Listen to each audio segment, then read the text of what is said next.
Good morning, ladies and gentlemen, and thank you so much for joining once again for a new publication of results of LatinNCAP. In this case, we are in phase 16 of the program, and on the 15th anniversary, this is the third publication of results for the year 2025.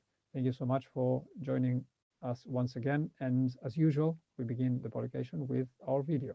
In this case, the car that we tested is the Peugeot 2008, 4 airbags as standard. There is no side head protection as a standard for this car. It's made in Argentina and in Europe as well.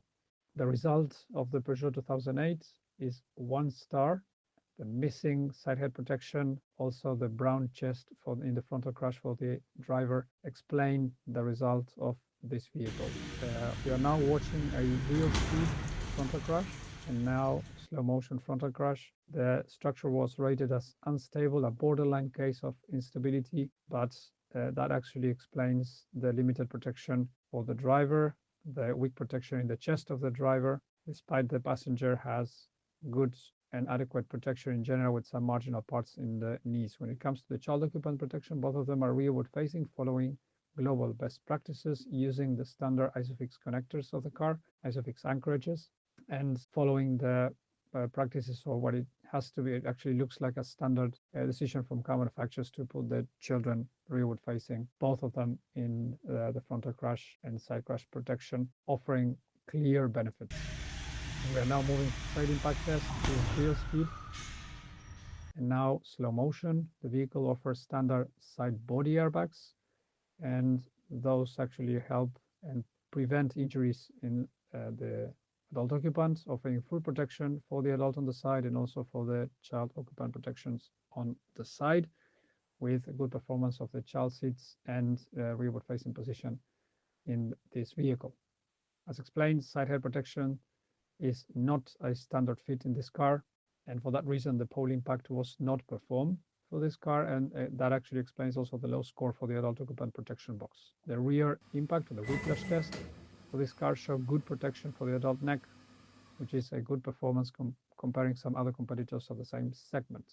Pedestrian protection was overall adequate to good. When it comes to the head protection, when the head impact gets closer to the windscreen and the A-pillars, the protection becomes much lower, and this is explained by the structures in that area. Upper leg and lower leg show good to adequate protection, which is also good in general. Passive safety for the pedestrian in this vehicle is overall very good performing.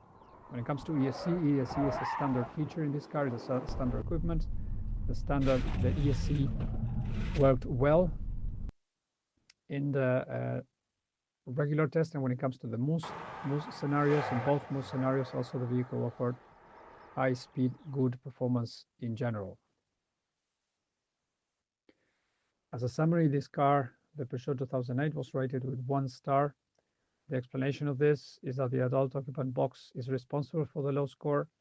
The adult occupant box, as explained earlier, the vehicle is not offering side head protection as a standard, which is a major concern for LatinNCAP in Latin America. Currently, we see that the side head protection is a must, has to be standard fitted, and that explains the low score in the passive safety of the adult, and also limits the scoring in the ABCT, which is the ADAS points for this box, and that's why the Peugeot 2008 got limited to a 1-star result due to the adult occupant box. When it comes to child occupant protection, we would like to see a better performance in the frontal crash for both child dummies, and we expect the manufacturer to improve that in future tests as well.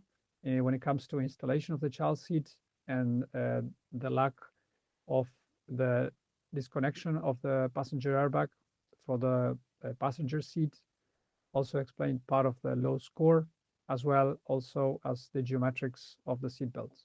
When it comes to the pedestrian protection, the vehicle showed overall a good passive safety protection, but vulnerable road users was not tested, as the fitment rates are not meeting the minimum requirements. When it comes to the safety assist box, the vehicle in general offered good performance for the ESC, and also when it comes to the speed limitation and seatbelt reminders for the front. Unfortunately, this car is not offering seatbelt reminders in the rear seats, which is also a major concern for LatinNCAP.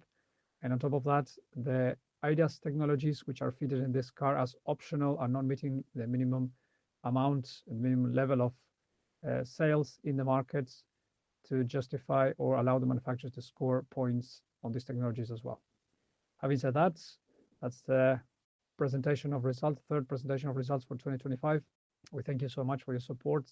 Before we say goodbye, we would like to thank very much to the supporters of LatinNCAP, Global NCAP, also the FI Foundation, Bloomberg Philanthropies, ICRT, and all of you that are following and supporting us in many different ways.